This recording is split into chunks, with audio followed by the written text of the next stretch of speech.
Vamos retomando o nosso estudo do livro Obreiros da Vida Eterna, de André Luiz, Psicografia do Chico. Nós iniciaremos hoje o capítulo número 7, Leitura Mental. E fazendo uma breve recapitulação do que nós estudamos anteriormente, nós temos aqui no capítulo número 6, Dentro da Noite. Começou então uma expedição de André Luiz, de Hipólito, Padre Hipólito, Luciana e também Jerônimo, junto com a nossa anfitriã, a irmã Zenóbia, junto com mais 20 outros colaboradores. E aí então eles caminhavam por aquela região bastante sombria, com uma vibração bastante desequilibrada. E aqui o que é interessante, um trechinho aqui do parágrafo inicial desse capítulo 6, diz assim para nós, só para a gente poder ter uma ideia das características desse ambiente, né? Dá um retorno de som, pessoal, por gentileza. Só para poder orientar a Angelina. Ok, né? Obrigado. Som ok. Muito bem. Então, diz assim para nós nesse parágrafo. Permanecemos em região onde a matéria obedecia a outras leis, interpenetrada de princípios mentais extremamente viciados. Congregavam-se aí longos precipícios infernais e vastíssimas zonas de purgatório das almas culpadas e arrependidas. Então essa definição já mostra as características desse ambiente, né? E André Luiz então dizia, né, na verdade, muitas vezes viajava entre a nossa colônia feliz e o plano crustal do planeta, atravessando lugares semelhantes, mas nunca me demorara tanto em círculo desagradável e escuro como esse. A ausência de vegetação, aliada à neblina pesada e sufocante, infundia profunda sensação de deserto e tristeza. Então esse é o ambiente que André Luiz, então, junto com todo aquele grupo, atravessava. O objetivo dele, nós lembramos, irmã Zenóbia havia pedido assistência ao irmão Jerônimo, que era o líder do grupo de André Luiz, formado por 4 pessoas, para resgatar um espírito que se encontrava nessa região de sofrimento.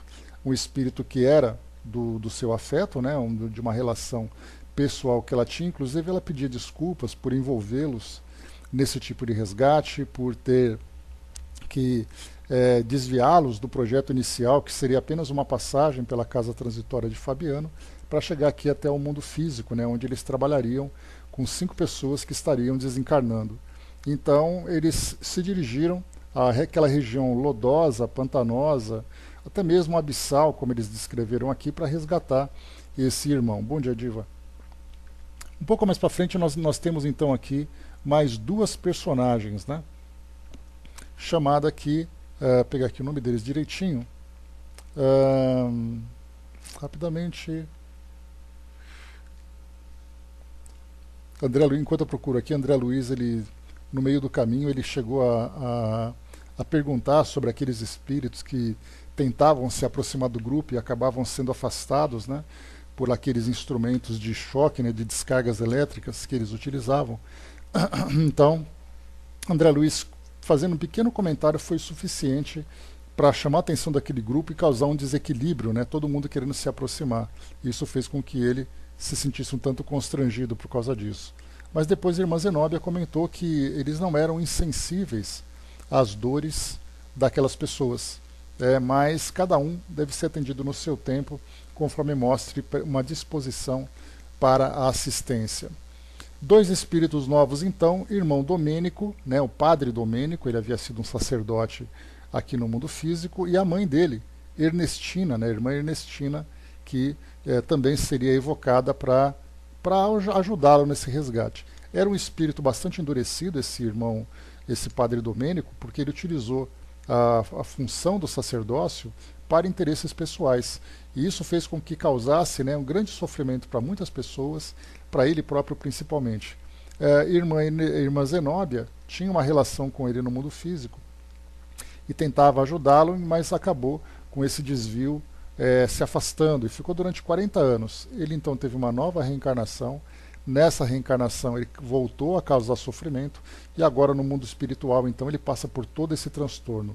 Mas irmã Zenóbia se sentia com essa obrigação moral de ajudá-lo a se levantar. Então ele seria resgatado e depois então seria reencaminhado para uma reencarnação compulsória, ou nesse caso, né, com características fortes de expiação.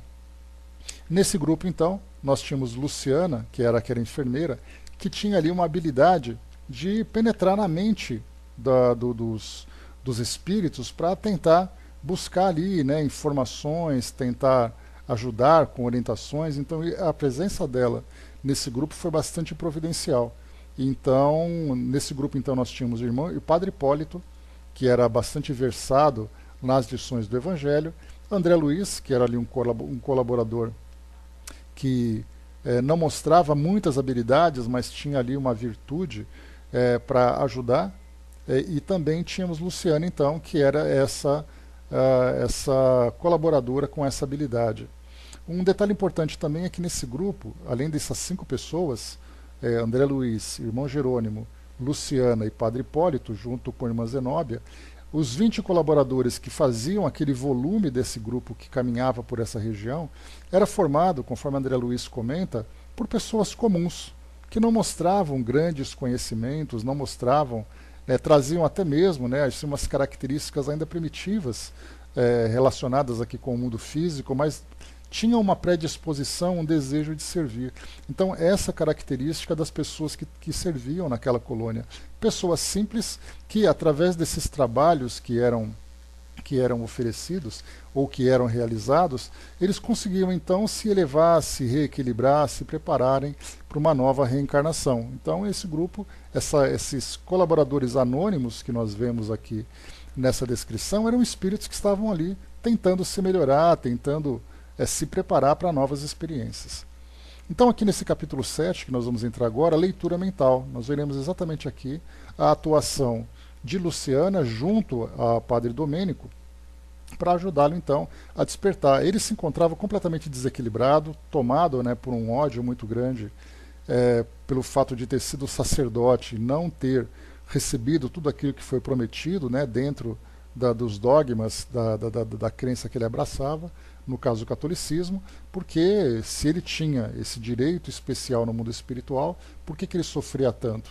Então, nesse caso, ele acabou se tornando um espírito endurecido, cego visualmente também, porque ele não conseguia enxergar nada à sua volta, mas apresentava também, né, características de muito sofrimento, aquela imagem meio monstruosa, enfim, tudo aquilo que nós vemos de espíritos num alto grau de desequilíbrio.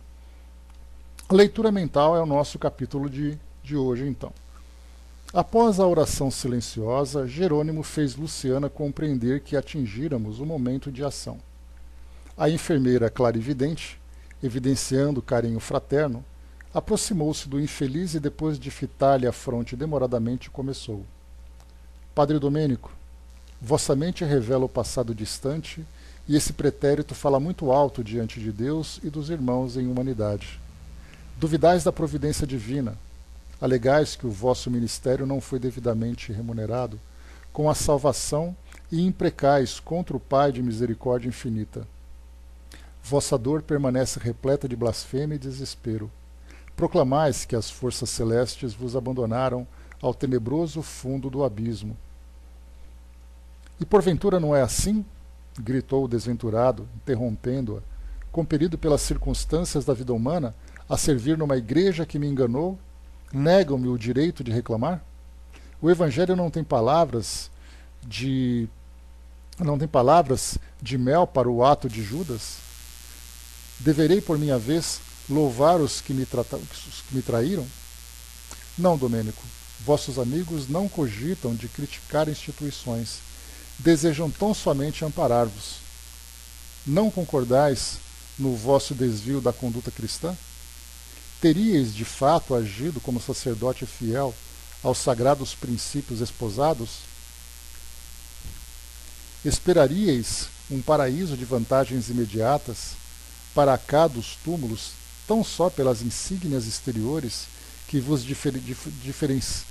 diferenciaram dos outros homens? Não ponderastes a extensão das responsabilidades desassumidas? Oh, que perguntas! Exclamou o interpelado com um indisfarçável azedume. A organização religiosa a que servi prometeu-me honras definitivas. Não era eu o diretor de grande coletividade social? Não ministrava o Santíssimo Sacramento? Não fui recomendado ao céu? Apesar de tais protestos, o padre Domênico já acusava sinais de transformação íntima. Fizera-se-lhe a voz mais triste, denunciando capitulação próxima. O fato de ele nos sentir mais perto, através da audição, facilitava-nos a atuação magnética de auxílio. Então, lembrando aqui, enquanto as palavras eram enviadas, ele era envolvido, né, numa forte vibração para que quebrasse um pouco, né, daquela rigidez moral que ele apresentava, daquela dor e daquela revolta também. Então eram palavras e ao mesmo tempo vibrações. Então nesse caso, a princípio nós acabamos observando exatamente isso. Nós damos muito valor para as palavras e negligenciamos a potência das vibrações, como acontece, por exemplo, diante da prece. Nós valorizamos as palavras, nos esquecemos das vibrações. E aí então, nesse caso, nós observamos que as palavras são importantes porque levam, né, o nosso personagem aqui a profundas reflexões. Mas as vibrações altamente potentes, né, que se encontram ali em volta dele, também fazem o seu papel. Então nós que estudamos sobre essa realidade do mundo sutil, nós temos que considerar com extrema importância o significado das vibrações, dos fluidos, das irradiações.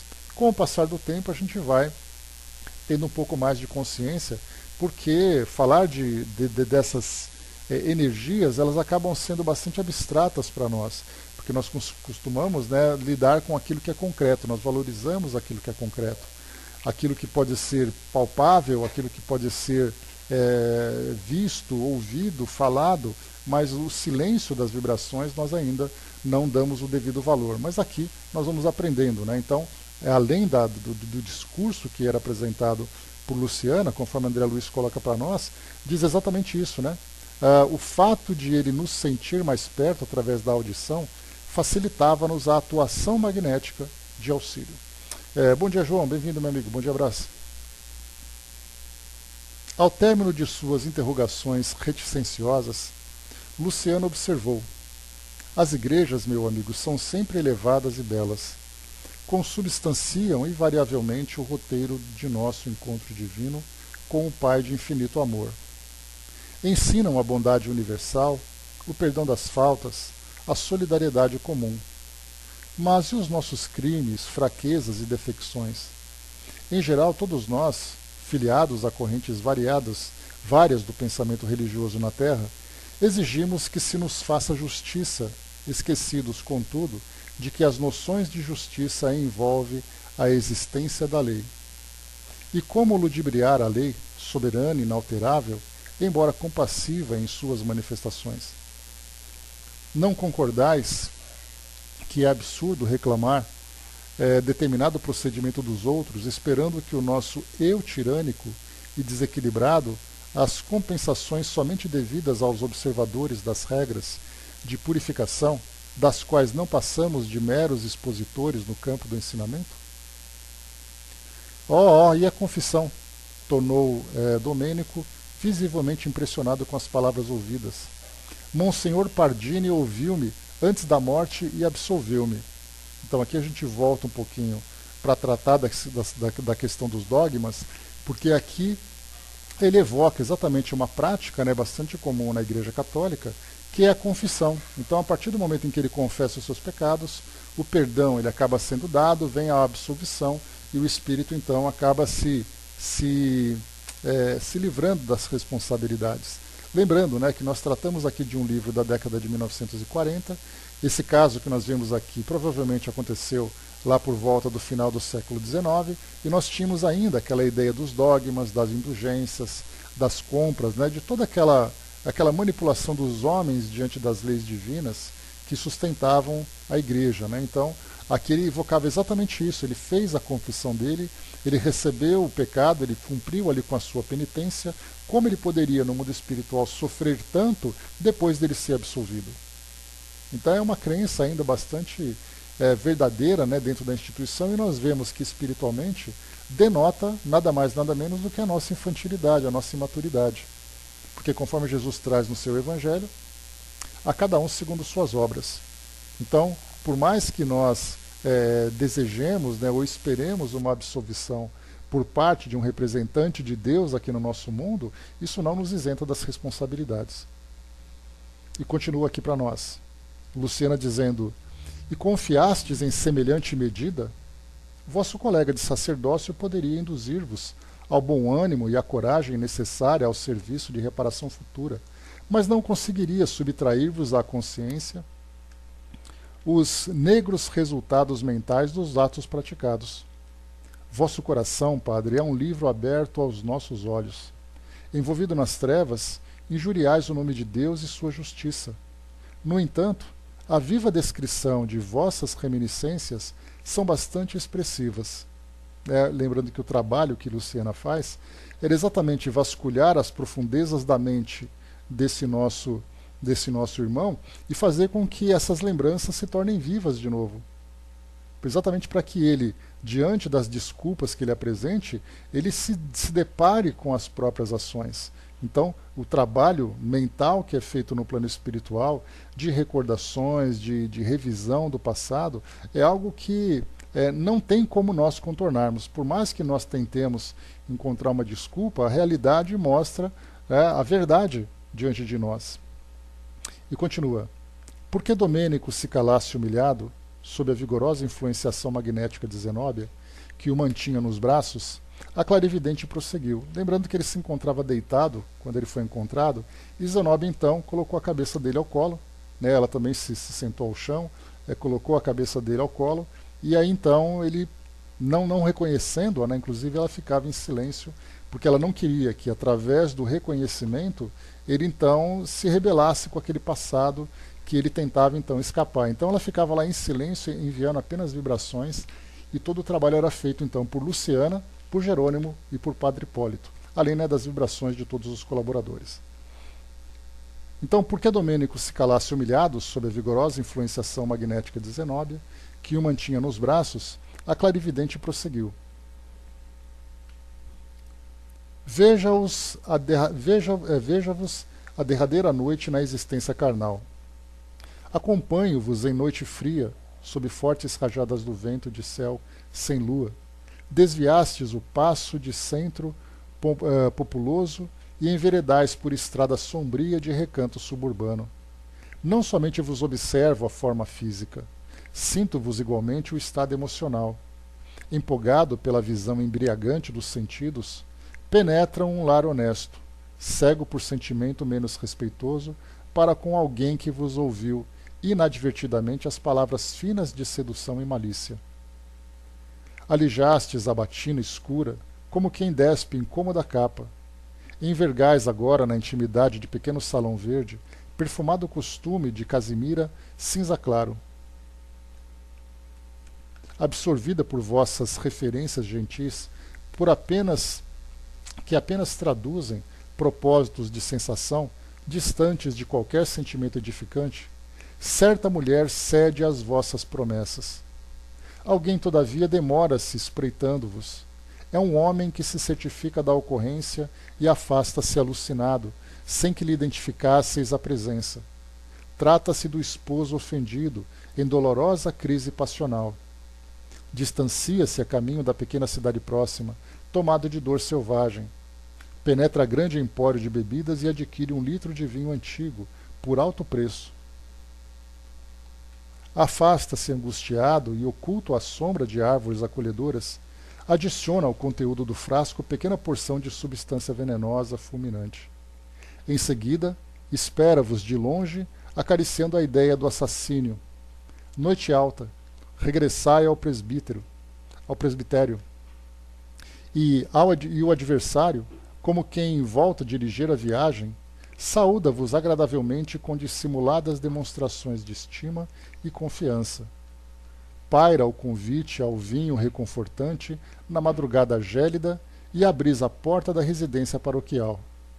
Entrais calmo, na tepidez do interior doméstico, à frente de vasta mesa bem servida, experimentais honrado o vinho velho misturado a veneno destruidor.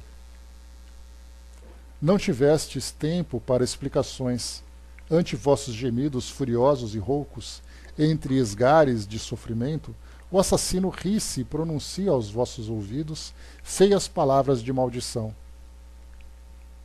Quando a respiração se fez mais opressa, o homicida pediu socorro às dependências da casa, depois de inutilizar a prova do crime, ante vossos olhos assombrados. Precipitam-se em vão os servidores. Velho eclesiástico aproxima-se no intuito de ouvir-vos. Deve ser o Monsenhor Pardini, de vossas referências. Compreendendo-vos a dificuldade para manter qualquer conversação, interroga o criminoso que se declara vosso amigo íntimo e esclarece fingidamente que regressava em vossa companhia do próprio lar, onde haveis entretido confortadora e longa palestra junto a ele e à esposa, demorando-se aí por insistência dos dois. O criminoso, revelando piedade e que demandara o interior a vosso convite, para reconfortar-se e que em plena palestra amistosa caístes fulminado por síncope singular. Debalde intentais esclarecimento. Vossa destra levanta-se e o indicador aponta o criminoso. Monsenhor Pardini aproxima-se.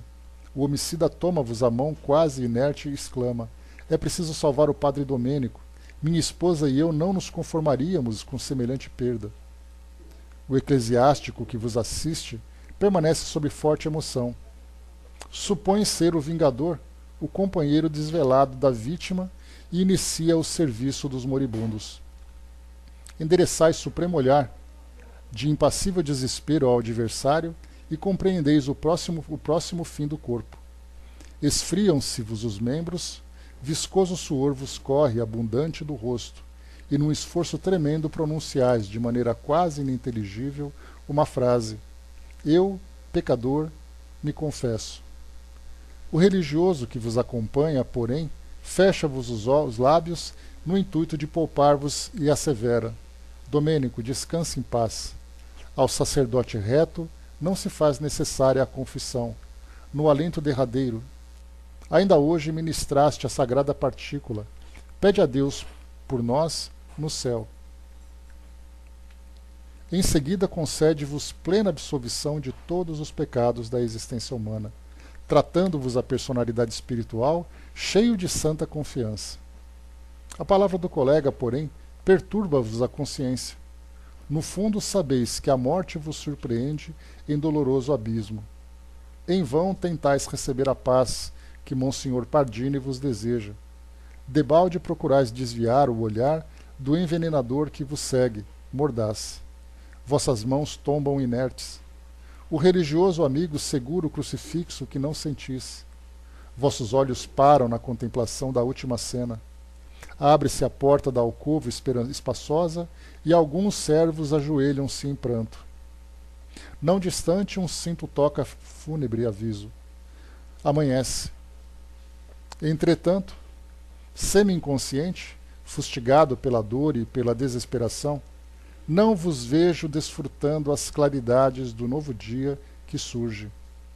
Cá fora, há círios acesos e atitudes respeitosas dos paroquianos que se multiplicam. Visitando-vos os despojos, após o laudo médico de bondoso facultativo, que intimamente vos crê suicida, fornecendo, porém, explicações da causa-mortis como sendo fulminante ataque de angina, a fim de evitar escândalos e perturbações no círculo sempre venerável da religião. Lembrando que todo esse relato que ela está trazendo aqui para nós, ela está sondando a mente do padre Domênico. Então, se ele por acaso procura dissimular suas ações, ela então, que tem exatamente essa clarividência, consegue ler esse passado, ler toda essa história, e aí então ela vai falando para ele próprio, para que ele mesmo possa ouvir, e a partir daí então se lembrar de tudo aquilo que ele vivenciou. Então é uma faculdade importante essa que ela apresenta para auxiliar o espírito a rever a própria história, né? Porque nesse caso é muito comum nós pegarmos somente aquelas partes que nos interessam para traçarmos ali as nossas justificativas, né? Mas nesse caso nós vemos então a gravidade da situação e ele vai ouvindo aquilo que se passa dentro da sua própria mente. Bom dia, Orquídea. E continua para nós aqui. Há pessoas que choram sinceramente e ouço comentários elogiosos ao vosso pastoreio sacerdotal. Dentro de vós, todavia, prevalece imensa noite. Gritais como o cego ao abandono no primeiro instante de cegueira inesperada. Porém, ninguém vos ouve. Relacionais o crime de que fostes vítima, rogais providências contra o matador, mas os ouvidos humanos agora permanecem noutras dimensões. Buscais o recurso de fugir, mas invencíveis grilhões vos ligam ao cadáver. Ao crepúsculo, processa-se o enterramento. Abre-se o templo suntuosamente ordenado com flores roxas. Cânticos tristes evolam-se do coro e toda a nave cheira a incenso. Com grande pompa em todas as minudências das exéquias, vosso corpo desce ao último abrigo. Entretanto, permaneceis ligado às vísceras decompostas. A descrição da enfermeira impressionava-me profundamente. A entidade infeliz parecia tocada nas mais recônditas fibras do ser. Após breve espaço, Luciana prosseguiu. Dá para a gente imaginar, né, o que é o espírito, ouvindo tudo isso, ouvindo a própria história, as imagens renascendo na sua mente, porque elas se encontravam apagadas, né, dada a cegueira que o espírito apresentava, cegueira no sentido de não ser capaz de observar o quadro na sua condição completa, na sua condição plena, vendo apenas os inimigos, vendo apenas aquilo que ele chama de injustiça. E, na verdade, conforme ela vai então trazendo esse relato, ele não pode simplesmente negar, porque tudo aquilo que sai da sua própria mente. E isso nós encontraremos em várias outras circunstâncias no mundo espiritual e aqui também no mundo físico, né, quando nós, por exemplo, interagimos com os espíritos através de uma reunião de desobsessão ou então de atendimento a um espírito sofredor. Quando existem ali os espíritos que, através dos passes, através da indução, daquela regressão de memória, o espírito se depara com a realidade que ele mesmo criou. E quantos obsessores são desmascarados porque eles apenas veem ali a sede de justiça, né, o ato em busca, né, da satisfação, né, da justiça que eles acreditam ser verdadeira, ser ali a legítima. Mas então, através dessa regressão de memória, as imagens vão surgindo e ele percebe que de vítima que ele se apresenta numa reunião mediúnica, ele acaba se vendo como algoz, que tudo ali acabou sendo causado por ele próprio. E contra esse tipo de argumento não existe ali qualquer tipo de defensiva por parte dos espíritos. Então, simplesmente a verdade sendo dita, a verdade sendo revelada. E o espírito, então, vai se tornando cada vez mais constrangido. Lembrando que no mundo espiritual não é possível, né, nós dissimularmos a realidade que se passa no nosso pensamento. Ela simplesmente é escancarada. E aí, então, não somente o próprio espírito se vê diante dos fatos, como também aqueles que estão sondando seus pensamentos, né, praticamente desnudam o espírito daquela máscara de hipocrisia, aquela máscara de falsidade que ele então utiliza para poder dissimular suas ações. E continua aqui para nós então a enfermeira. Com o sepultamento do corpo, começaram para a vossa alma infinitos padecimentos. Permaneceis atormentado pela ansiedade, pela fome, pela sede, pela dor. Não posso precisar quanto tempo gastais em semelhante angústia. Sinto, porém, que a entidade sofredora de certa mulher vos visita ao sepulcro. Estende-vos braços horrendos e, sob a impressão de pavor, conseguistes desatar o laço ainda restante que vos prende ao corpo disforme, fugindo a praguejar. Vosso quadro consciencial modifica-se. Recordais o drama da infortunada que vos apareceu, suplicante. Foi também vítima de vosso poder fascinador. A leitura mental de vossas lembranças revela as particularidades da experiência final da tresloucada. Pobre mulher crédula e confiante, vejo-a chegando ao presbitério em tempestuosa noite. Experimentais a emoção inferior do homem menos digno que sente o império absoluto sobre a presa. Aqui nesse caso a gente lembra, né, que essa jovem que foi até a igreja pedir auxílio acabou depois sendo seduzida, né, e passando ali pelos abusos praticados por ele. Então esse é o cenário que nós estamos vendo, né, e simplesmente Luciana, ela não faz qualquer tipo de julgamento, ela simplesmente relata aquilo que se passa na mente dele. Aquilo que está registrado na mente dele, né? A pobrezinha, todavia, chora e roga-vos auxílio. Pronuncia palavras de comover corações de pedra, mostrando indefinível desalento. Percebo o que diz. Confiou excessivamente em vossas promessas e cedeu aos vossos caprichos de homem vulgar. A princípio acreditou que não adviriam desagradáveis consequências, certa da possibilidade de fugir a quaisquer observações. Sabeis engodar-lhe a inexperiência em assuntos afetivos e proclamáveis a inocência de semelhantes relações. Contudo, agora, anunciava-se um filhinho, preocupando-lhe o coração. Quem a socorreria? Quem lhe restauraria a paz familiar? Não seria melhor a legalização dos laços existentes? Não deveriam esperar honrados a dádiva de um filho abençoado por Deus? Escutastes as rogativas sem abalo moral. Com a frieza dos homens de fraseologia brilhante, invocastes o dever sacerdotal como justificativa da impossibilidade. Comentastes as convenções humanas e, por fim, propusestes a conciliação do problema com um casamento apressado e indigno entre a vítima e o último dos vossos servos. A jovem soluça convulsivamente, afirmando justa repulsa. Continuais na argumentação prudente e preciosa, mas com evidentes sinais de loucura, a infeliz abandona-vos precipitada, ganhando a via pública sob a chuva torrencial.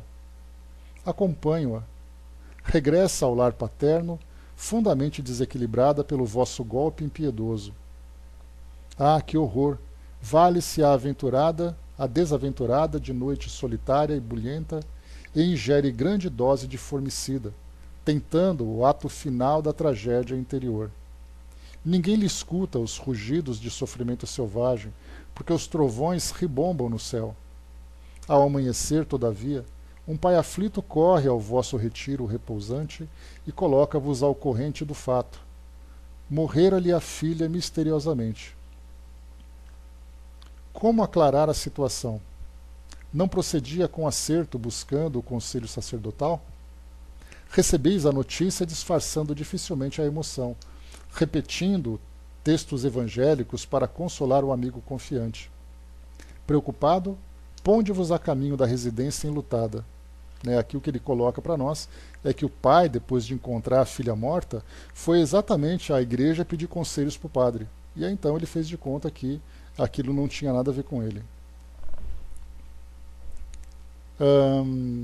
Preocupado, ponde-vos a caminho da residência enlutada.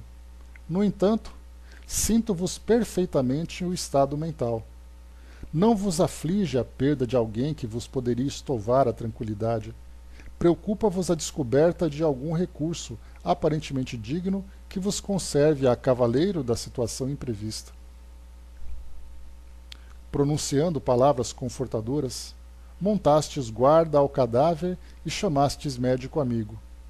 Ei-lo que chega. É o mesmo que vos examinou no último dia, acreditando-vos suicida. Depois de longa conversação confidencial convosco, o clínico assevera que houve morte natural, com a ruptura de vasos do coração. Recuperam o bem-estar que transparece de novo em vossa expressão fisionômica. Vossas referências de consolação tornam-se mais vivas e inteligentes, e seguis os funerais, calmo e contrito, embora os olhos esgazeados e terríveis da suicida vos contemplem o féretro, enquanto outros vultos negros, do plano invisível aos homens comuns, vos acompanham o préstito. São almas vingadoras que vos seguem tenazes. Então aqui já começa a falar também sobre as companhias espirituais que esse padre vai ter durante a sua trajetória após esse suicídio, inclusive da própria jovem que cometeu o suicídio. Interrompeu-se Luciana, visivelmente comovida, e dando-nos a entender que a paisagem mental de Domênico se modificara ao influxo de outras lembranças que a narração evocava, transferiu o curso das observações no tempo. Assim, vejo bem, continuou alarmada, alarmada destaca-se infeliz entidade que certamente vos consagrou funda afeição. Contempla-vos com desespero e enternecimento simultâneos. Parece-se extremamente convosco. Agora compreendo. Não foi apenas vosso amigo, foi vosso pai. Reclama insistente determinada escritura que não apresentastes. Que vejo? Em torno dele há imagens vivas de recordações angustiosas. Contemplo-lhe a derradeira noite ao vosso lado. Fixa-vos carinhoso e confiante. A dispneia concede-lhe trégua mais longa, e o moribundo entrega-vos grande testamento, e que relaciona suas últimas vontades. Fala-vos afetuoso e humilde de seu passado oculto. Não foi simplesmente o genitor infeliz de um sacerdote e de filhos outros que lhe honram o nome, declara. Foi moço arrojado a comprometer-se em aventuras diferentes. Possuía alguns filhos à distância do lar e não desejava partir sem legitimá-los devidamente. Além disso, pretendia garantir-lhes o futuro próspero. Escutais com indisfarçável interesse. Em seguida, pedido do genitor, ledes a discriminação de pequenos legados a pupilos dele. O agonizante acompanha-vos atento com o olhar. Tendes agora belas palavras nos lábios, justificando-lhe os erros do passado.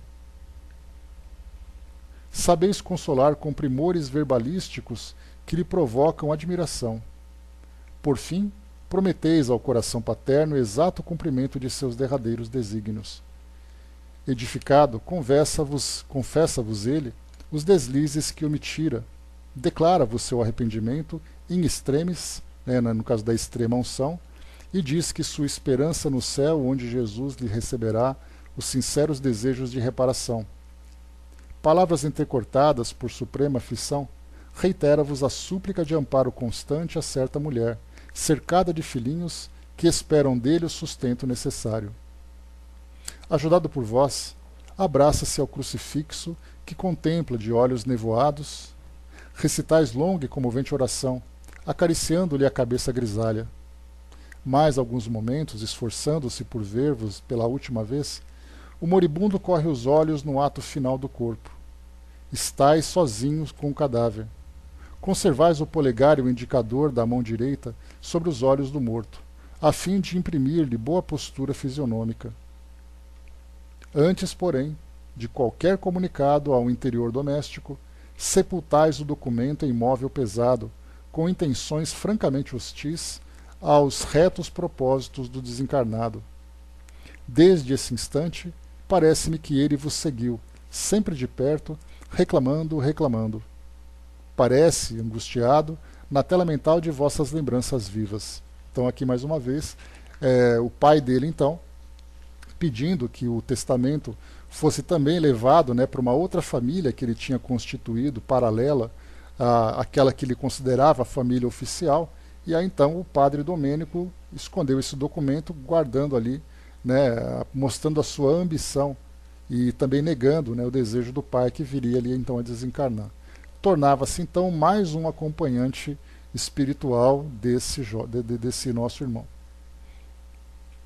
A clarividente para de novo, fixando particularidades diversas, enquanto o infeliz Domênico entremostra insopitável comoção.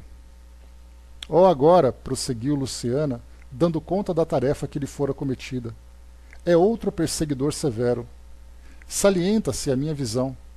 É um velho eclesiástico que deixou o aparelho físico, endereçando-vos intensas vibrações de ódio. vossas reminiscências esclarecem o fato. Desejáveis a qualquer preço o curato que lhe pertencia. O curato, nesse caso, era o cura, a responsabilidade por determinada diocese ali, a hierarquia católica. Então, mais uma vez, a gente já consegue imaginar, que naquela época era bastante comum histórias assim, em que o indivíduo dentro da igreja assassinava outro para poder ocupar o padre, ocupar o cargo. E até mesmo entre os papas era muito comum isso no passado, já que o papado, naquele período da Idade Média, concedia um poder muito grande àquele que ocupava o cargo. Então, era muito comum. Tanto era assim que os papas, na época, eles tinham ali serviçais que provavam a comida antes dele, para saber se ela não estava envenenada. Tamanha era a desconfiança que existia entre eles próprios dentro da igreja. Então aqui a gente acaba vendo uma história semelhante.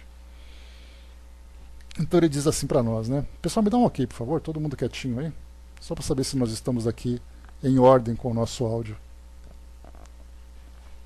Antes de nós continuarmos. Todos ouvindo, todos em ordem? Ok, Beleza. Vamos lá. Deixa eu ver aqui onde nós paramos. Então aqui, vossas reminiscências esclarecem o fato. Desejáveis a qualquer preço o curato que lhe pertencia. Variados interesses pessoais prendia-vos o pensamento à pequena cidade sob a orientação do amigo pároco.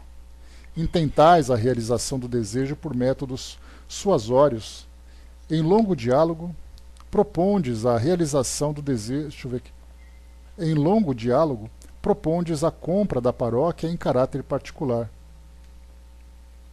Alegais dispor de bastante influência política para efetuar a transferência, sem abalos, remunerando-lhe a adesão incondicional ao projeto. O velhinho, porém, recusa e justifica-se. Permanece junto àquele rebanho desde muitos anos. Além disso, está velho, doente. Servir à igreja com as melhores forças de seus bons tempos de doente, de saúde física, e espera a possibilidade de morrer ali, respirando o ar amigo do seu pequeno pomar. Reconhece vossa superioridade na questão, considerando-vos as relações prestigiosas no seio do clero e da administração pública, e assegura que, se outras fossem as condições, cederia o lugar sem qualquer remuneração ou relutância. Os médicos, entretanto, recomendam-lhe a residência no litoral, para que a atmosfera marinha lhe facilite o esforço do coração. A rogativa comoveria a qualquer. Ouvistes, concordastes e apresentais despedidas, arquitetando novo plano. Dali mesmo, sem qualquer escrúpulo, partis em vista pessoal ao bispo da diocese, a quem expondes, com fingida humildade, a solicitação que vos preocupa. Enganado, o dignatário da igreja ouve atenciosamente e aceita o que propondes, recomendando, porém, prévia audiência de seus assessores diretos. Não tendes dúvida ou ponderações de qualquer natureza. Gratificando companheiros altamente colocados, conseguistes que o antigo sacerdote fosse removido compulsoriamente para a longínqua paróquia de montanha, onde o ancião morreu sem delongas, odiando-vos de morte. Intoxicado pela cólera e pelos reiterados desejos de vingança, está cego às manifestações da espiritualidade superior, cercando-vos com ira implacável. O Brás colocou aqui, será que a Igreja Católica ainda dura 100 anos sem derrubar os dogmas, É toda uma questão de mudanças que vão acontecendo naturalmente, Brás? Então, assim, dogmas acabam, talvez não tendo mudanças diretas, mas eles acabam tendo uma nova releitura, tendo ali uma nova interpretação. Então, naturalmente, eles vão ali se afrouxando, vão se transformando, e no momento que os dogmas mais basilares se transformarem, aí acaba trazendo um grande abalo para a instituição. Isso vai ser um desafio, e eu tenho certeza que, diante dos esclarecimentos que a ciência, que novas filosofias vão surgindo aqui, há uma grande preocupação na instituição de que forma que vai ser lidado com isso. Isso entre a Igreja Católica, das igrejas evangélicas, de outras religiões também, que diante dos dogmas que elas apresentam, a realidade mostra algo diferente.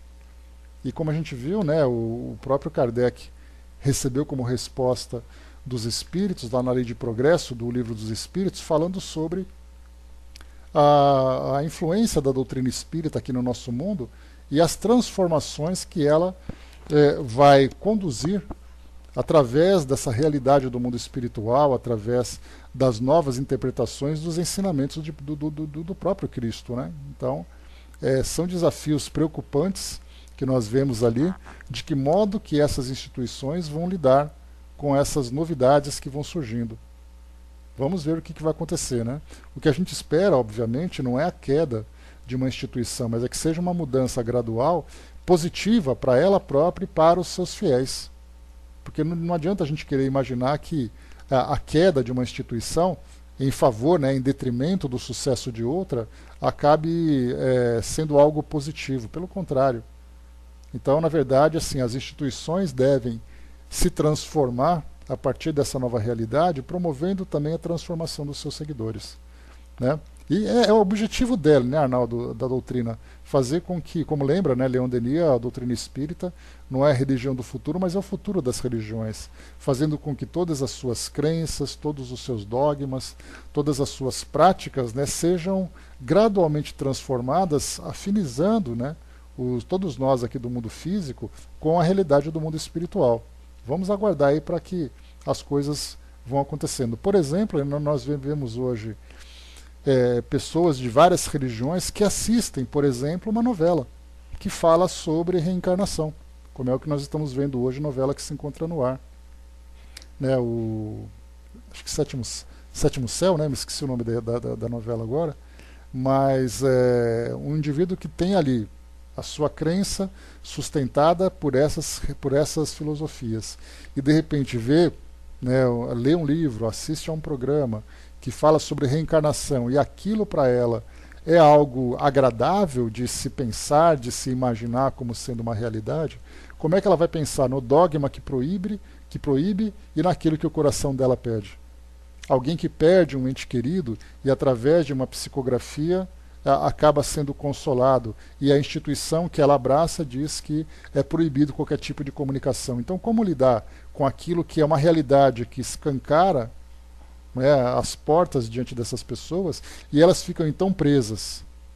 Porque ela pode até ignorar, rejeitar, não, eu não acredito nisso, eu não aceito e pronto. Mas aí depois, né, as próprias experiências que esses espíritos vão vivendo pela reencarnação, pela desencarnação, por nova reencarnação, vendo a realidade do mundo espiritual e trazendo isso em suas mentes, como é que elas vão ficar presas a isso tudo?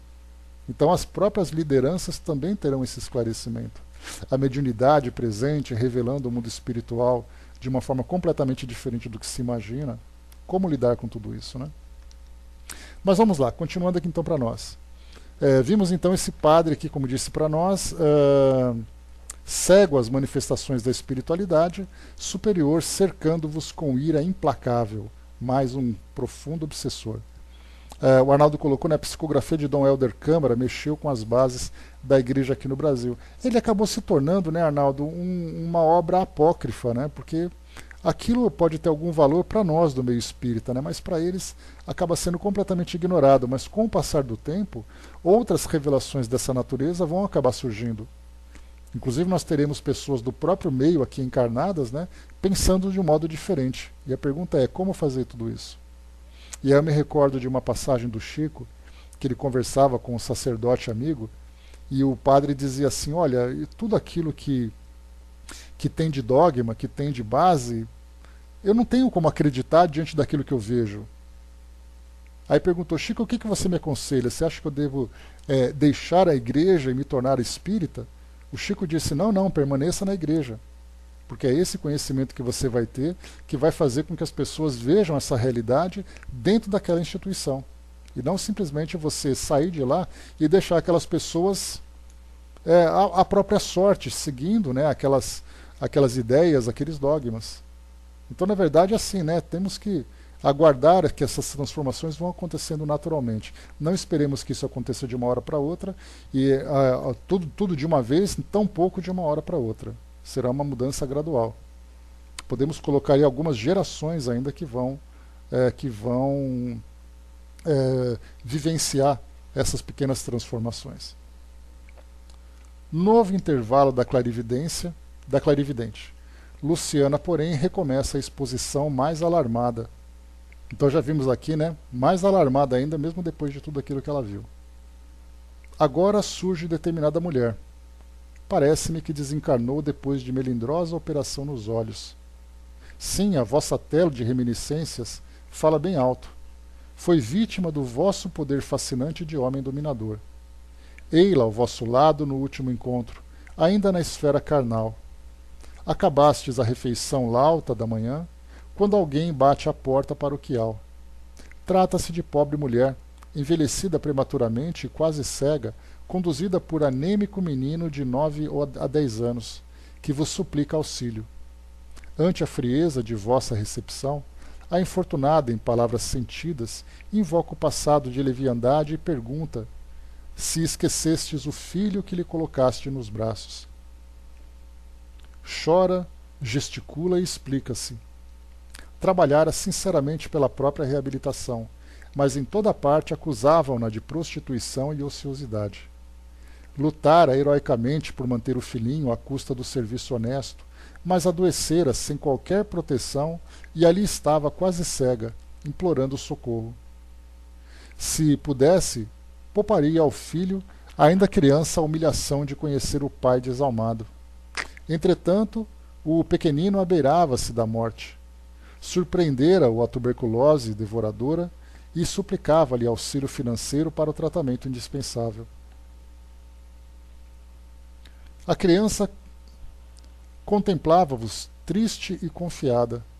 Ouvistes indiferente e ensaiaste resposta estranha. Ao vosso toque particular de campainha, determinado servidor aparece conduzindo cães bravos que ameaçam os pobres pedintes, forçando-os a fugir espavoridos. A criança, no último degrau da anemia, morre sem recursos e a mãe infeliz desencarna em pavilhão da indigência, com o sinistro desejo de vingar-se de vós de qualquer modo. O Osmar colocou para nós, as mudanças podem acontecer sem que haja troca de religião. Exatamente, né? As bases vão se transformando, como a gente viu naturalmente. Novas interpretações vão surgindo, novas ideias, né? Interrompera-se Luciana novamente como para fixar minúcias apenas visíveis ao seu olhar. De súbito exclama: Oh, que horror, vejo mais! Diferente mulher de olheiras fundas e negras vestes. Não terminou a observação, todavia. Nesse instante, o desventurado proferiu um grito terrível. Desfez-se em lágrimas e exclamou, alucinado de sofrimento moral: Basta, basta! Soluços atrozes lhe rebentaram o peito opresso, sem solução de continuidade. Zenóbia, que lhe mantinha a cabeça no regaço amoroso, tranquilizou-nos em tom discreto. Domênico melhora, graças ao nosso divino médico. Para o espírito culpado e sofredor, as lágrimas são também uma chuva benéfica que refrigera o coração. Logo após, permaneceu silenciosa enquanto a seguíamos, enternecido, de mente voltada para a prece. Depois da longa crise de pranto de Domênico, a diretora da casa transitória solicitou ao padre Hipólito que semeasse novas ideias no terreno consciencial arado pela dor, notificando-nos que tomaria alguns minutos para convocar mentalmente a ex-genitora do antigo pároco desencarnado, para que o mísero fosse reconduzido à esfera da crosta no processo inicial da reencarnação futura. A orientadora entrou em funda meditação, ao passo que Hipólito ergueu a voz, dirigindo-se ao mendigo de luz. Irmão Domênico, o Senhor misericordioso ouviu-nos a rogativa. Desejas efetivamente a redenção? O interpelado, ao que deduzi, despreocupou-se inteiramente da pergunta e, mantendo forte impressão relativamente às afirmações que ouvira, indagou a seu turno. Existe então justiça divina, anotando-nos as faltas? Há cadastros tão minuciosos para os mais secretos feitos do espírito? Trazemos na própria consciência o arquivo indelével dos nossos erros, comentou Hipólito, com inflexão de piedade. como os justos são portadores das notas íntimas que os glorificam diante do Pai Altíssimo. Cerra para sempre, meu amigo, a porta do ego inferior. Cala a vaidade, o orgulho, a impenitência. Não maldigas a igreja que nos reunia no círculo carnal. Não maldigas a igreja que nos reunia no círculo carnal. É santa em seus fundamentos. Nós é que fomos maus servos, desviando-lhes os princípios básicos para a satisfação de instintos dominadores. Procurávamos o reino transitório do poder temporal, através de puras manifestações do culto externo aliado à política corruptora, olvidando deliberadamente o reino de Deus e sua justiça. Lembrando que quando nós falamos em poder temporal, a expressão temporal é utilizada para tudo aquilo que é terreno, né? Então, eles desejam aqui nesse caso, né, um reino transitório de poder temporal. Então era aquele reino transitório de poder aqui no mundo físico, que era o que esses seguidores buscavam naquela época. E continua aqui para nós.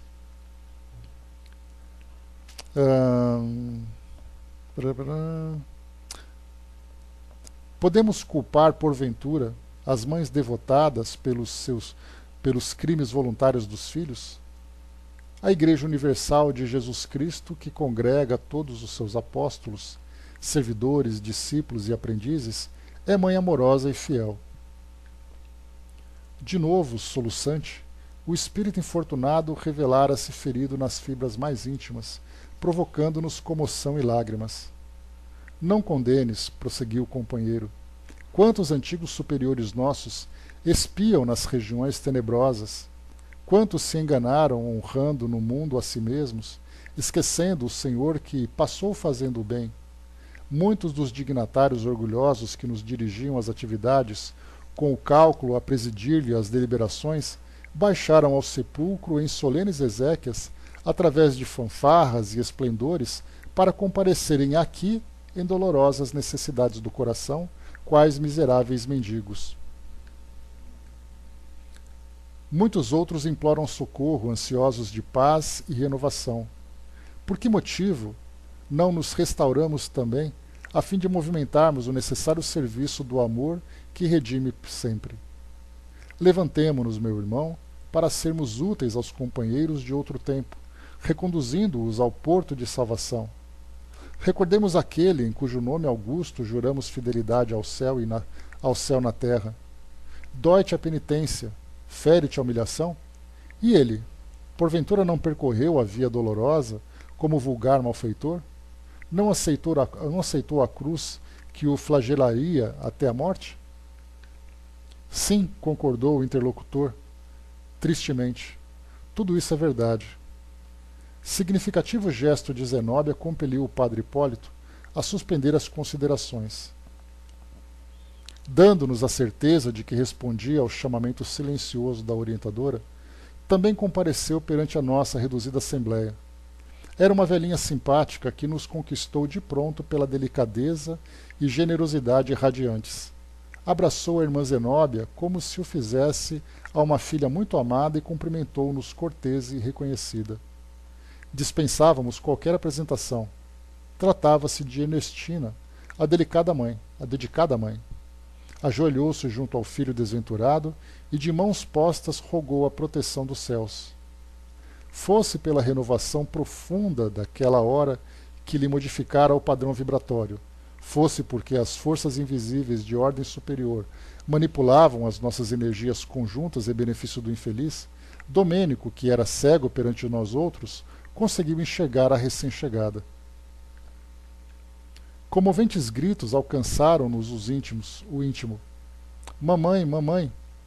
Aquela criatura que se mostrara tão rígida e indiferente, o eclesiástico que zombara de tantos corações na terra, segundo retrospecção do pretérito que Luciana levara a efeito, igualmente invocava o nome da mãe como se fora criança chorosa, desviada do lar. Abriu ansioso os braços, procurando-lhe o seio amigo, e Zenóbia, com carinhoso cuidado, ajudou-o a refugiar-se no colo materno. Ernestina apertou-o então de encontro ao peito e pareceu-me que o infortunado sentiu o contato maternal, como se houvera alcançado o repouso supremo. Mãe, minha mãe, gritava, colando a cabeça ao tórax inclinado para a frente, a fim de melhor fazer-se sentir. Ajuda-me, perdoa-me, perdoa-me. E recordando talvez o trabalho da clarividente que lhe alterara ao ser, acrescentou: a justiça divina descobriu-me. Sou um réprobo sem perdão, um celerado infernal. Hediondo passado está vivo dentro de mim. Oh, mamãe é capaz de suportar-me quando todos me detestam? Ernestina conchegou-o mais de perto ao coração e falou comovida: eu não sei, meu filho, se foste criminoso.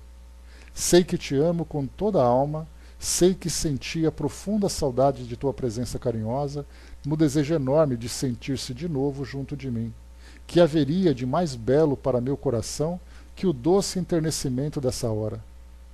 Deixa que nasçam em ti pensamentos de júbilo e reconhecimento ao Pai de inesgotável bondade, que nos reúne compassivamente. Medita um instante, Domênico, sobre a grandeza divina e certifica-te de que ninguém permanece ao abandono. O pensamento de gratidão a Deus, dentro das sombras do sofrimento e como raio brilhante de aurora, preludiando a vitória plena do sol sobre as trevas densas da noite. Qual de nós não terá sido defrontado pela tormenta da ignorância? Todos tivemos pedras e espinhos na longa estrada de redenção. Muitas vezes caímos. Entretanto, a mão invisível do Senhor arrebatou-nos misericordiosa do mergulho na lama ou das furnas do abismo. Tem coragem e levanta-te intimamente para o novo dia. O mísero contemplava, elevando como se tivesse sob os olhos a mais formosa visão de sua vida. Sou, porém, um malfeitor, réu de crimes sem perdão, falou tristemente. Não, meu filho, alongou-se a palavra materna. Foste enfermo, como nós outros. Escutaste as sugestões do mal e cultivastes úlceras dolorosas. Desequilibraste o coração, resvalando no despenhadeiro. Não te esqueças, porém, de que Jesus é o divino médico. Aceita a tua necessidade de medicação e dirige-te a Ele na súplica sincera de quem deseja a cura real para a vida eterna. Nós outros, os que intentamos auxiliar-te, não chegamos ainda à posição dos que tudo podem ou que muito sabem. Somos trabalhadores interessados em nossa própria iluminação pelo trabalho incessante na execução da bondade do Altíssimo. Desenvolvemos nossas faculdades superiores sem abalos e sem milagres, adquirindo valores novos ao preço de nosso próprio esforço na paciente edificação de nosso espírito para Deus. Acreditarias, porventura, que tua mãe estivesse no paraíso em gozo beatífico, inteiramente esquecida de seus imensos débitos para com aqueles que lhe partilharam o afeto e a luta nos serviços salvadores da carne terrestre? Admitirias, acaso, que apenas o carinho materno me garantiria posição definitiva no campo celestial? Não, Domênico. Horizontes diversos abrem-se para nossas almas no universo infinito. Nossas existências são dias abençoados de trabalho em que, ao sol do dever nobilitante e às chuvas da experiência construtiva, desabrocham e crescem nossas faculdades divinas para a eternidade. É verdade que os erros deliberados turvam-nos a consciência, compelindo-nos a gastar valiosas possibilidades de tempo na luta reparadora, mas o Senhor jamais nega recursos de retificação aos que lhe rogam socorro, no propósito fiel de reconquistar a harmonia divina. Após a travessia do túmulo, continuamos trabalhando e edificando, iluminando e redimindo. Não desejarias, portanto, aderir ao nosso serviço de elevação? Não pretenderás fugir ao círculo de sombras a fim de ganhar os caminhos bem-aventurados da luz? O olhar do infeliz adquirira diferente expressão. A palavra incisiva e branda de Ernestina transformava-lhe a mente pouco a pouco. Reconhecendo o efeito de suas advertências salutares, prosseguiu a devotada benfeitora. não seja a recordação angustiosa dos tempos idos, obstáculo insuperável à realização de que necessitas presentemente. Todos aqueles a quem feristes não desapareceram para sempre. Prosseguem tão vivos quanto nós, e poderás, na condição de servo humilde, buscar os credores de outra época, atendendo em teu próprio benefício à exigência do resgate necessário. O êxito, entretanto, pede um coração ardente na fé viva e um cérebro desassombrado, pronto a compreender o bem e a praticá-lo. Sem a esperança arrojada e sem espírito de serviço, dificilmente saudarás o débito pesado que te prende a alma a esferas grosseiras e inferiores. A fim de conquistares semelhantes valores, considera a eternidade e o infinito amor de Deus. Não te encarceres em ponderações de natureza humana, vendo sacrifícios onde apenas palpitam sublimes oportunidades de ventura e redenção. Se a consciência te acusa, roga a Jesus orvalhe o teu íntimo de santificada esperança. Basta uma gota desse rócio divino para que o deserto da alma floresça e frutifique em bênçãos de paz e felicidade para sempre. Não desanimes, Domênico. Deus permite que a alvorada siga a noite escura. Por que não confiarmos de maneira absoluta no Supremo Poder? Somos nada, meu filhinho, mas o Pai Misericordioso tudo pode. A presença reconhecida de sua mãe completara-lhe a modificação benéfica. O sofredor, como o náufrago desesperado, atingindo o porto amigo e reconfortante, esquecera as palavras odiendas e blasfemas de minutos antes e, conchegando-se ao coração materno, rogava: Minha mãe, o infortúnio colheu-me o espírito desventurado. Não me abandones, não me abandones. Nunca, disse a nobre matrona desencarnada, sufocando as próprias lágrimas. Peço-te, porém, meu filho, que jamais abandones a Jesus, nosso Mestre e Senhor. Sim, retrucou Domênico em pranto forte. Jesus, nosso Mestre, nosso Senhor. Aqui também vale um comentário importante, porque nós vemos aqui nesse caso o Domênico voltando agora, né, seu coração a Jesus, né, reconhecendo toda a sua grandeza, toda a sua importância, para ele próprio, né, através desse processo de redenção. Gilson, bom dia. Através desse processo de redenção, o que é uma transformação significativa, porque nós já vimos, por exemplo, nos trabalhos de Kardec, lá do livro O Céu e o Inferno, e também lá na Revista Espírita, muitos espíritos que não conseguem proferir essa palavra. Falar a palavra Deus ou falar a palavra Jesus é algo para eles impensado, tamanha a resistência que eles apresentam de qualquer mudança ou de reconhecimento. Então, por isso, nós vemos aqui uma mudança que é até rápida, até significativa aqui, porque já é o início de um processo de transformação, enquanto outros espíritos ainda trazem grande dificuldade para se voltarem muito mais pela culpa, pelo medo, pelo constrangimento, do que pela revolta em si. Eles simplesmente não se veem dignos de proferir essa palavra diante daquilo que eles já viveram. Porque aquela ideia de que você vai se afundando cada vez mais, você vai se lançando, né, naquele abismo infernal, você vai se distanciando cada vez mais, né, de Deus, né, das esferas superiores, né, incluindo Jesus, incluindo Deus e tudo mais, e aí então eles não se veem dignos. E aí então, só com o passar do tempo, como Kardec já viu, basta a gente lembrar, né, a história de um danado, para quem quiser recordar essa passagem lá na Revista Espírita, que é o assassino de Castelnaudary, se eu não me engano é esse o título do livro Céu e Inferno, é a mesma história. Ele no início, então, na psicografia, ele escrevia com tanto ódio, com tanta revolta, que ele rasgava o papel e quebrava o lápis diante da psicografia. E aí depois ele começou a psicografar, e quando chegava na palavra Deus, por exemplo, né, graças a Deus, ele colocava graças a e ficava ali uma reticência. Depois, conforme o tempo foi passando, e ele então foi se esclarecendo, foi se elevando, né, daquele abismo em que ele se encontrava, e aí então essa palavra se tornou para ele, né, já acessível. Então não é uma questão de religiosidade, é uma questão de perceber-se, né, diante da grandeza de Deus e o indivíduo se vendo ali cada vez mais afundado na própria culpa. E aí então, quando ele começa a falar ou quando ele começa a dizer, isso mostra a sua transformação. Diferentemente, como nós já vimos, dos espíritos hipócritas.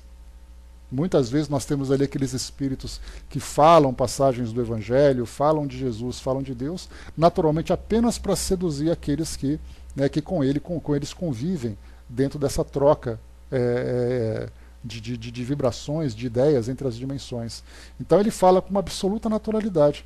Então esse que mostra essa revolta acaba sendo aqueles, como nós já vimos, que precisam apenas de uma mudança de polaridade. Porque ele se encontra fechado naquela revolta. Então é muita energia, é muita força que ele dedica para alimentar aquele sentimento. Conforme ele vai se esclarecendo, essa mesma motivação o leva então para essa transformação, para esse processo de regeneração. Já os hipócritas são aqueles que você precisa debater, argumentar, para poder fazer com que eles mudem de ideia.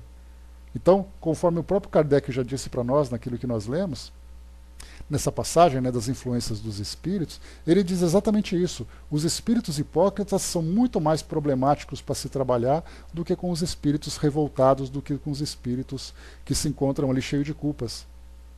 Porque esses precisam apenas de auxílio. Os outros, esses são mais problemáticos. Rapidamente aqui para a gente poder finalizar esse capítulo, vamos lá? Então aqui, né? Peço-te, porém, meu filho, que jamais abandones a Jesus, nosso Mestre e Senhor. Sem Jesus, nosso Mestre e Senhor. Fizeram-se longos instantes de silêncio entre nós. De olhos lacrimosos, perdidos agora no espaço, a evocar talvez paisagens de muito longe, o ex-sacerdote comentou: ó, mamãe, que saudade de minhas preces de criança. Nesse tempo que vai tão longe, ensinava-me a ver o Criador do Universo em todas as dádivas da natureza. Meu coração banhava-se, feliz, na fonte cristalina da confiança e o amor da simplicidade, habitava minha alma venturosa. Depois, no torvelino do mundo, perverti-me ao contato dos homens ambiciosos e maus. Ao invés da piedade, cultivei a indiferença. Em lugar do amor fraterno, legítimo e ativo, coloquei o ódio inexorável aos semelhantes. Ocultei o coração e exibi a máscara, fugi às verdades de Deus e fantasiei-me de humanas ilusões. Por que fraquezas singulares pode o homem operar semelhante permuta? Por que menosprezar tesouros de vida eterna e mergulhar-se em tão sinistros enganos? Ó tu que conservaste a doce confiança do primeiro dia, que nunca sorveste o venenoso absinto que me embebedou na terra, faze-me esquecer por piedade o homem cruel que eu fui. Anseio retomar a serenidade ingênua do berço. Angustia-me a sede de tomar a verdadeira fé, de tornar a verdadeira fé. Ajuda-me a dobrar os joelhos novamente e a rezar de mãos postas para que, Pai do céu, me faça esperar sem aflição e esquecer o mal sem olvidar o bem. Ernestina, extremamente emocionada, auxiliou-o a prosternar-se, amparando-o, porém, com inexcedível ternura. Em seguida, copiando os gestos das mãezinhas cuidadosas e desveladas, segurando criança tenra, uniu-lhe as mãos em súplica e, chorando para dentro de si mesma, disse-lhe: repete, filho, as minhas palavras. Numa cena comovedora que jamais me fugirá da recordação, a dedicada genitora orou pausadamente, acompanhando-a Domênico, sentença por sentença. Senhor Jesus, e ele repetia, Senhor Jesus, eis-me aqui, doente e cansado aos teus pés, doente e cansado aos teus pés. Compadece-te de mim, bem-amado pastor, de mim, ovelha desgarrada, de teu rebanho. Ofuscou-me o brilho falso da vaidade humana, a ilusão terrestre embotou-me o raciocínio, o egoísmo enrijeceu-me o coração e caí no precipício da ignorância como leproso do sentimento. Tenho chorado e sofrido amargamente, Senhor, minha defecção espiritual. mas eu sei que és o divino médico, dedicado aos infelizes e transviados do caminho. Por piedade, livra-me da prisão de mim mesmo, liberta-me do mal resultante de minhas próprias ações. Faze que meus olhos se abram à luz divina. Nutre-me com a tua verdade soberana. Ampara-me a esperança de regeneração. Senhor, dá-me forças para ressarcir todas as dívidas, curar todas as chagas, corrigir todos os erros que se acham vivos dentro de mim. Perdoa-me, concedendo-me recursos para o resgate. Não me deixes entregue aos resquícios das paixões que eu mesmo criei impensadamente, favorecendo-me com as tuas repreensões silenciosas nas situações disciplinares.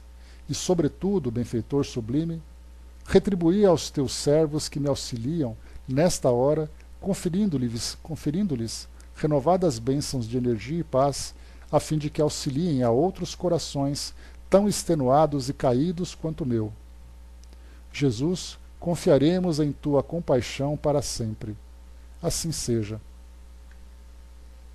Domênico repetira a oração frase por frase, qual menino dócil e interessado em aprender a lição. Ao que deduzimos, a rogativa fizera-lhe profundo bem.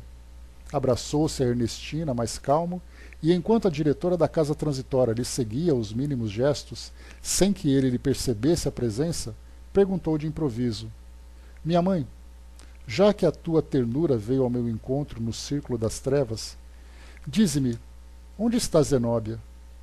Tremei abandonado para sempre? Fundamente surpreendido, notei que a indagação era feita com inflexão dolorida de saudade e desencanto. Certamente, meu filho, apressou-se Ernestina em responder, nossa amiga acompanha-te de esfera superior, implorando a Jesus te abençoe os propósitos de redenção. Oh, tornou ele triste, se a existência humana nos houvesse unido, outro teria sido meu destino. Ela, porém, desposou outro homem quando era maior minha confiança no futuro, compelindo-me ao celibato sacerdotal que se fez seguir de tão deploráveis consequências para mim. Se houvéssemos organizado o ninho doméstico, não me faltaria confiança em Deus, teria sido talvez pai generoso, e meus filhos semeiam sagrada coroa de responsabilidade e alegria.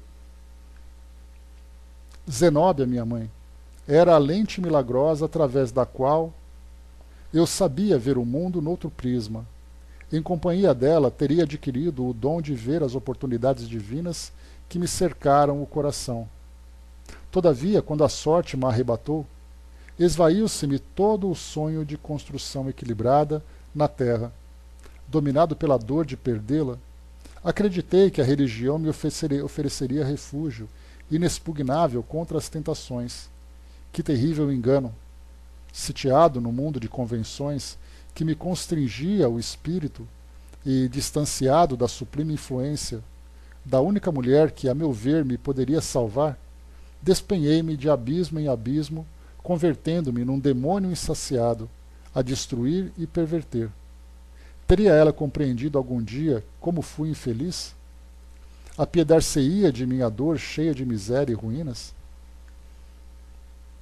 Ernestina afagou-lhe a cabeça maternalmente e exclamou: Cala-te, meu filho, não te presumas o único sacrificado. Se houvesses aceitado a vontade divina, o presente ser-nos-ia menos doloroso. Não te estribes em fatos humanos, naturais e necessários, para justificar os desvarios que te precipitaram nas sombras fatais. Zenóbia foi sempre verdadeiro anjo entre nós. Não comentes com mágoa acontecimentos que se foram, que lhe custaram uma existência inteira, de renúncia santificante pelos pais, pelo esposo, pelos filhos, por nós. Entretanto, atalhou ele, tínhamos sublime compromisso desde a infância, e a nossa primeira mocidade foi um paraíso de promessas mútuas. O carinho materno, todavia, não o deixou terminar. Colocando-lhe um indicador sobre os lábios, num gesto compassivo de mãe, Ernestina acentuou. Deixa eu ver aqui só um instantinho, pessoal. Está acabando já, tá? Só mais um pouquinho. Então a mãe disse para ele: Ouve, Domênico, quem teria sido a maior vítima? O homem jovem e forte que lhe recolheu livremente a organização religiosa, a facultar-lhe 1000 processos diferentes na prática do bem, ou a pobre menina forçada pelas circunstâncias da luta terrestre a desposar um viúvo rodeado de filhinhos aos quais deveria dedicar-se na categoria de mãe? Buscaste voluntariamente a ordenação sacerdotal, enquanto Zenóbia, constrangida por situações angustiosas, aceitou um caminho de abnegação contrário aos sonhos de sua juventude. Absolutamente entregue às tuas próprias criações individualistas, não foste fiel aos princípios esposados, ao passo que Zenóbia perseverou no sacrifício e na fé viva até o fim, embora esmagada ao peso das diárias humilhações ao seu ideal de mulher. Erraste para satisfazer a ti mesmo, incapaz de acalmar as paixões inferiores que te ardiam no peito, enquanto nossa venerável amiga aceitava humilde as circunstâncias que lhe atormentaram o ser anos seguidos, em benefício de todos nós. Pondera, pois, Domênico, qual teria sido a verdadeira vítima? Poderemos comparar a abnegação com a insensatez?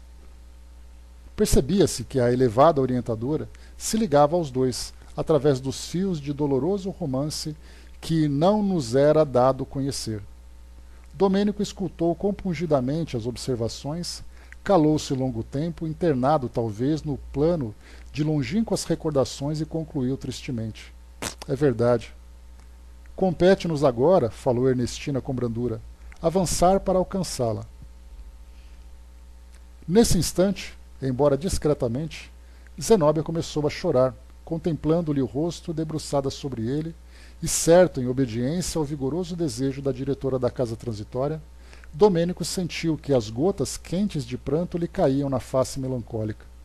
Fixou os olhos maternais com expressão indagadora e, reconhecendo que semelhantes lágrimas não tinham aí sua origem, perguntou angustiado: ó, minha mãe, quem estará chorando sobre mim?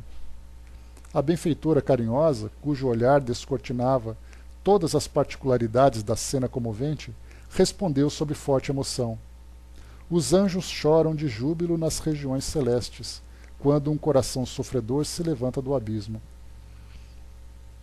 O ex-sacerdote meditou longos momentos, dando-nos a impressão de grande alívio. Compreendendo a oportunidade feliz, Ernestina convidou-o: vamos, filho. Movido pela misericórdia divina, o relógio do tempo fez soar para teu espírito a hora abençoada da redenção. A porta do resgate abre-se de novo à tua alma oprimida. Que o céu nos abençoe.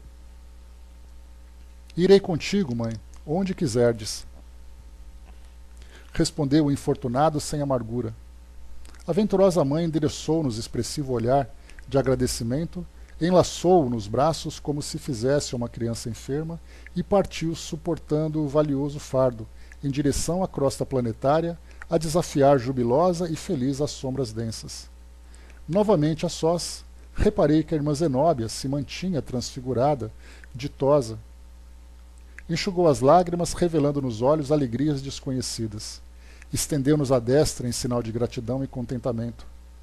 Contemplando, talvez, a paisagem do futuro, demorou-se em meditação na qual certamente enviava seu hino interior de reconhecimento ao Altíssimo. Em seguida fitou-nos tranquilo e falou: irmãos, que o Senhor lhes recompense a colaboração fraternal, repartindo com todos a felicidade que me atingiu. Graças a ele e aos dedicados amigos, acabo de vencer uma grande batalha na guerra do amor contra o ódio, da luz contra as trevas e do bem contra o mal, em que me encontro empenhada desde muitos anos. Logo após, atendendo ao plano de trabalho organizado pela sábia orientadora, nos reuníamos aos diversos auxiliares que se detinham à distância, a fim de nos comunicarmos com os filhos da ignorância e do infortúnio, temporários habitantes do abismo. Então finalizamos aqui esse belíssimo capítulo, intitulado Leitura Mental, em que nós vimos ali grandes revelações, grandes transformações, recursos que o mundo espiritual utiliza, que os amigos espirituais utilizam para nos auxiliarem, né, na nossa renovação interior, na subida desse abismo, né, que muitas vezes nós nos lançamos. E se hoje nós nos encontramos numa condição mais equilibrada, nós temos que nos lembrar que esse equilíbrio que nós alcançamos hoje acaba sendo fruto de um trabalho muito árduo, onde nós nos resgatamos, né, diante desses erros do nosso passado. Então essas lembranças, essas recapitulações, essas profundas reflexões servem de instrumento para o nosso próprio crescimento. E agora, quando nós conseguimos então nos elevar, esse passado se torna experiência, não se torna mais esse suplício, né, de tantas dores que nós acabamos muitas vezes nos envolvendo. Então, meus amigos, fechando por aqui esse capítulo número 7, nosso próximo encontro vai ser no capítulo número 8, Treva e Sofrimento, onde nós teremos ali mais um trabalho desse grupo auxiliando espíritos em sofrimento. Então,